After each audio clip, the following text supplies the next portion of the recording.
स्वाभिमानी सोडलेलं नाही आणि सोडणारही नाही असं मी त्यावेळीच उल्लेख आहे. मात्र राजकीय विषय वेगळे असले तरी पण चळवळ ही सोडलेली नाही आणि स्वाभिमानीचा बिल्ला काढणार नाही आणि बिल्ला कोण काढ म्हणू शकत नाही. कारण का स्वाभिमानी स्थापन केल्यापासून आम्ही त्या स्वाभिमानीमध्ये आहे आणि बिल्ला काढायचा प्रश्न येत नाही आणि मी चळवळ सोडलेली नाही. राजू शेट्टींनी तो निर्णय मला जर हक्कलपट्टी करायचा आता 2 वेळा त्यांनी बोललेत राज्य कार्यकारिणीमध्ये मी आम्ही कोण आहे, मी जालिंदर पाटील असतील, जनार्दन वैभव असतील, ह्या सगळ्यांनी आम्ही राज्य कार्यकारिणीमध्ये आहे. मग कुणाला परत घेताना राज्य कार्यकारिणीमध्ये घेतलं का? उल्हास पाटलांच्याबद्दल माझी नाराजी नव्हतीच आणि तिकीट दिलं त्याबद्दल माझं काहीही दोष नाही.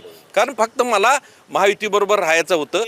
ते आत्मचिंतनच करावं त्याचं. कारण आम्ही सर्व शेतकरी असतील जनतेचा कौल काय आहे ते बघून निर्णय घ्यावा लागतो. त्यांनी तो निर्णय, कारण जनतेने सांगत असताना देखील उमेदवारी आपण दिलं, हातकलंगडे असेल आणि शिरोळमध्ये देखील असेल, तो करायला नको. स्पेशियस, लक्झुरियस, सगळं मिळेल अगदी मनासारखं. बटू बिल्डर्स यांचा नवीन गृहप्रकल्प गृहलक्ष्मी रचना. अशाच नवनवीन अपडेट पाहण्यासाठी आमच्या कोल्हापुरी कारभार म्हणजेच KK न्यूज चॅनेलला सबस्क्राईब करा.